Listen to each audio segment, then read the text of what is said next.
kana saba Oromoo kana ka jiraachuun isaa wallaalame wallaalchisanii ofii waakkatanii maqaa isaa xureessanii saammataa turan roorroo keessaa akka bahuuf cunqursaa keessaa akka bahuuf biyya isaatirratti ardaa isaatirratti caffee aananiiti abbaa akka ta'uuf warra umrii keessan hunda qabsooftaniif kabajaan guddaan isinii qabnu maqaa qeerroo Oromootiin isinii ibsuun barbaada.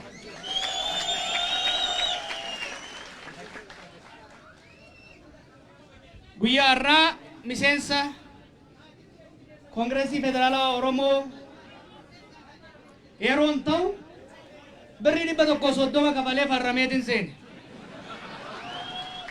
Garuu bu'uureessitoonni dhaaba kanaa kanneen akka Profeesar Mararaa Guddinaa hayyuun akka Bulchaa Dammaqsaa dhiiga isaaniitiin bara dukkanaatitti bineensa Mallas Zeenaa jalatti gadi dhaaban jechuudha. Kanaaf hogganoota keenya kanaaf baga nuu dhaabdan, baga nuu tiisitan, baga asiin nu geessan, baga immoo diddanii lubbuun jiraattanii guyyaa kana agartanii isiniin jira. Guyyaa har'aa miseensa dhaaba kanaa hoggaan ta'u qabsoo daran finiinsuudhaaf osoo malee dhaabbilee tokko keessaa tokko filachuuf akka hin taane akka beektan barbaanna. Miseensummaa kanas hoggaa seennu hogganoota adda bilisummaa Oromootiin, hogganoota Koongireesii Federaalaa Oromootiin, hogganoota paartii biyyoolessa Oromootiin, hogganootaaf gameeyyii hayyoota hundaan wajjin mari'annee daangarra dhaabadhee akka amma duraatitti gaafa dargaggummaa akka qeerrootti boodammoo akka jaarsaatti deemuun gaa waan hin taaneef filannoo itti aanu irratti sagaleen Oromoo cimee bahee mootummaan uummanni keenya barbaadu akka dhaabbatuuf bifa maqiimee hin dooyemne yoo jenne bifa kam eessa yoo seene wayya jenne walumaan mari'annee seenne malee Profeesar Mararaanii miliyoona 72 na bitataniiti miti jechuudha. Walli isaan gameessi keenya Zarihuun reefu ani ilma guutaa miti jedhe har'a miti gajee beektu gaafa nu daa'ima shishikoo turre gaafa bara dukkanaa qabsaa'onni keenya gariin ajjeefamanii gariin hidhaa seenanii kun biyyaa bayan ani ilma guutaa miti kutaan nan waaminaa jedhe dhumarratti dhaamsa tokko dabarse ana baawoo miti ankaabaawoo miti ampaabaawoo miti ani Oromoodha jedhe hawwiin kee fagoon jiruun jiran Zarihuuniin ati dubbattee waa balleessite danii afaan na hidhan malee sira waan gaariin isinitti hima garaan gaarisan garuu hin beeka miti wanni ani isinii mirkaneessu filannoo as deemu keessatti filannoo kadhaan osoo hin ta'iin wareegamaan finne kana keessatti dirree siyaasaa waachuun osoo hin ta'in irratti dhumachuudhaan finne kana keessatti sagaleen Oromoo hin qoqqoodamu hin hatamu kana beekuu danda'uu dandeenya. Dhaabbileen keenya hogganoonni keessan har'a maqaaf dhaabbilee adda addaa keessa haa jiraatan malee onneen isaanii qalbiin isaanii mallattoon isaanii tarsiimoon isaanii waloodhaan filannoo kanatti akka seenuuf deemu isin mirkaneessuun barbaada. Filannoon kun sagaleen Oromoo hireen uummanni keenya mootummaa ofii ta'uuf jaarrachuudhaaf itti qabsaa'ee asiin ga'e kun akka hin qoqqoodamneef akka hin hatamneef sadarkaa hoggansaatti hoggansi dhaabbilee keenyaa hundi hojii cimaa tarsiimoo waloo karoora waloo baasanii deemaa jiran. Sun garuu gaayaa miti. Maal jenne amma dura? Miila walitti hiina mataa yoo dadhabneen mataa walitti hiinee jiru. Miilli garuu akka addaan hin baane. Gabaa jirichaarroon bitatinaa. Warra korojoo keessan isin jalaa hatuu barbaadu hanni haraamii dura beedhaan zabana mallasaa. Kanaaf humna qabdaniin beekumsa qabdaniin miseensa dhaabaa ta'a. Ani akka hoogganaa miidiyaattis bifuma kamiinuu gargaaruu nan danda'an ture. Wanni miseensa ta'eef tokko daangarra dhaabannee eeguun daangarra dhaabannee hattuudhaan hattuu jechaa ooluun hin hatinaan hun ajjeesisa jechuun gaa waan hin taaneef dhaabbilee keenya keessatti miseensa taane dhaabbilee keenya keessatti hirmaanne Oromiyaa boru Itoophiyaa waloo teenyaa yoo nuti hin bulchin hattuun bulchuu waan itti fuutuuf jechuudha.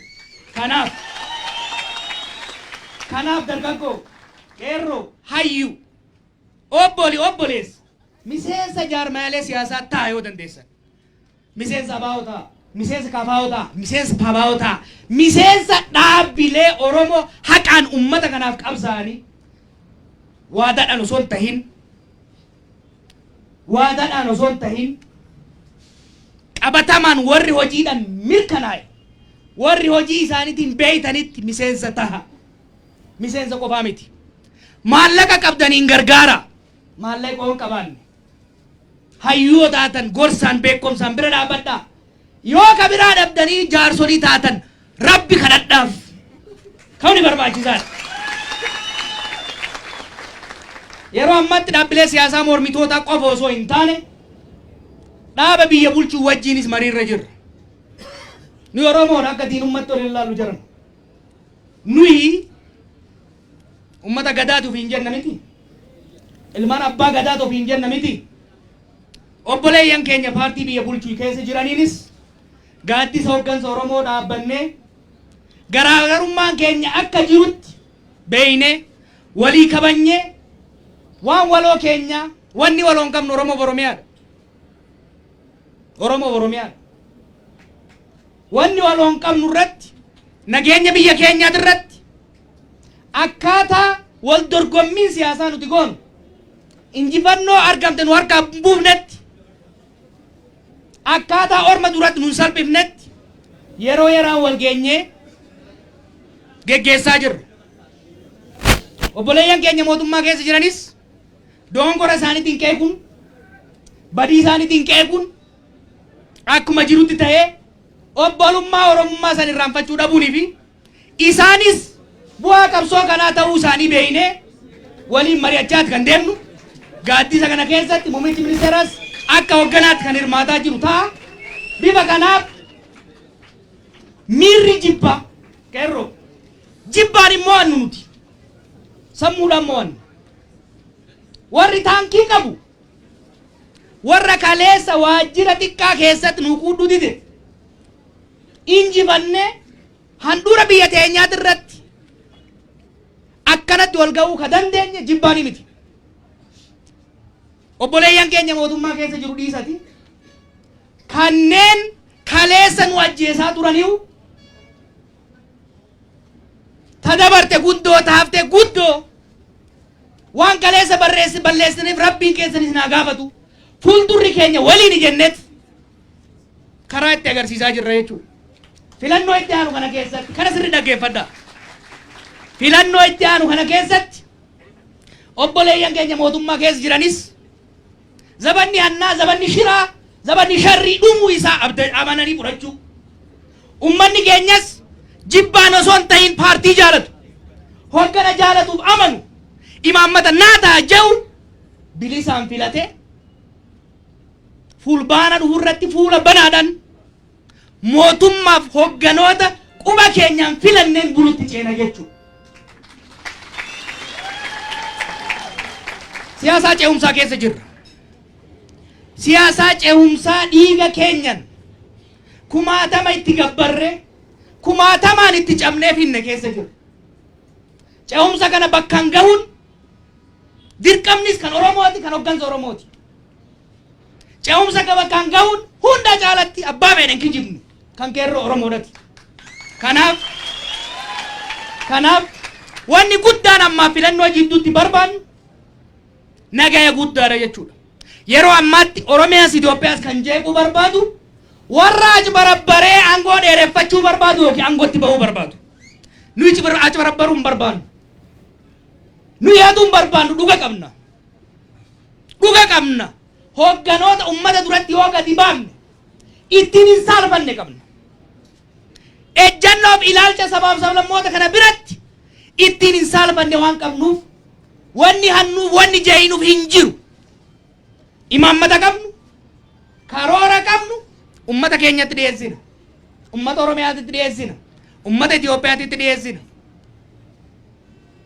yoo nuuf ta'eedhan hin filatan yoo nuun taajaan sagalee isaaniitiin nu adabanii mormituu taanee itti bahu obboleeyyan keenya aangoorra jiranis kanaaf of qopheessuu danda'uu qaban wal falmina hoggansa qabnu gadi baafna imaammata qabnu gadi baafna yoo moo'aman ummanni kun waadaa waggaa lamaa kenneefii jira amaana waggaa lamaa fi kenneefii jira ummanni kun waggaa lamaan kana waan gaarii dalaydanii nuu tura yoo jee amaanaa dheeressaaf kontraata waggaa lamaan kanatti wanni keessan garaa nun geenye amma nurraa bu'aa jennaan cikichikifni sirrii malee gadi bu'uudhaaf qopheessuu danda'uu qaban jechuudha. Kan ammoo akka godhan shakkiin hin jiru yeroo arra dhaabbilee Oromoo wal biratti agartanii gammaddanitti yeroo gabaabaa keessatti humnoonni siyaasaa biyya kanatti bilisummaa ilmaan namaatitti amanan walqixxummaa sabootaatitti amanan saboonni biyya kanaa akka kaleessatti cafallaqamaa osoo hin taane eenyummaa isaaniitiin kabajamanii qe'ee ofiitii irratti osoo hin saamamin osoo hin dhiitaman qabeenya ofiitii irratti abbaa ta'anii nama itti shuumamu Finfinnee irraa poostaan isaanii ergamuun osoo hin ta'in ka qubaan ol baasanii eebbisanii muudanii ol erganiin naannoo ofii bulfachaa sadarkaa federaalatti immoo gahee isaanii malu qooda isaanii malu akka baay'ina isaaniitiin akka gumaata diinagdee isaaniitiin aangoo fi qabeenya federaalatti irraa qooddatanii wal kabanye wal jaalanne ilaa baleemmiidhaan wal mari'anne sirna federaalawaa dhugaa Itoophiyaa tokko cunqursitee tokko lalistu osoo hin ta'in Itoophiyaa tokko mana hidhaa tokko bakka burraaqaa hin ta'in ka hundaafuu dirree nagayaa taatu gadi ijaarra jechuudha. Kana gochuudhaaf ummanni keenya isinirra waan hin dhaladheef mikarri isin jiru kana. Hireen biyya tanaa abbaan fedhe haga fedhe haa lallabu sinitti hima. Hireen biyya tanaa ummata kana harka jira sinitti hima. Ummata keenya jira. Kana jechuun kaleessa waan nu hataniif hatuudhaaf qophaa'uu hin qabnu. Kaleessa waan nu cunqursaniif cunqursuu hin qabnu. Baala taraa nuun jaaniimi. Hin waakkannu taraa teenyatti Itoophiyaa bilisummaa qabdu. Itoophiyaa dimokiraasii qabdu. Itoophiyaa hiyyummaa keessaa baatee namni qabeenya isaatiin itti wayyaa'u. Har'allee agarratti illee numa maqaa dhoofsisa fiinee sirbineettis beektu. Amma immoo sirna siyaasaa sirrii gadi dhaabnee nuufis biyya biraatiifis saba biraatiifis kan ta'u gadi dhaabuudhaaf marii dhaabbilee wajjin godhaa jirra. Mariin kun itti fufaa irra deebi'ee wanni ani isinii dhaamu qeerroo. Ijoollee nu biraa kufte beektuu miti. Waan nu godhan beektuu miti. Har'allee 7,000 hidhaa jira miti. Biitti tun mana hidhaa akka hin taane barbaaddu. Hiyyummaa salphinaa kana keessaa bahuu barbaaddu. Ciniinnadhaa. Ji'a jahan dhuftu tana naamusaan, tokkummaan, nagayaan, murannoon mootummaa isinii ta'u dhugaan gadi dhaabbadha. Dhagayaa isiniif hin hima. Gariin kabbaa irree ta'uuf hawwii qabu. Kan sirna cunqursaa kaleessaa gad deebisuu barbaadu filannoo kana gariin achi barabbare gariin haqee irra dabraa jee hawwuu danda'a. Isin of duubaa qabna. Kaleessahu gaafa mana hidhaa isaan jiran gaafa nu biyya alaa jirru bakkatti isin galchina gaafa yaan bakkatti ka isaan galchine isin abdanneeti jechuudha. Har'as doorsiisa isaaniitiif shira isaaniitiif harka hin kenninu, hin bitamnu, hin guuramnu, hin jilbiinfannu mootummaa Oromiyaa ta'u uummanni filate. Mootummaa Itoophiyaa kan sabaaf sablammoonni irratti walii galan fulbaan irratti gadi dhaabna isiniin jaa.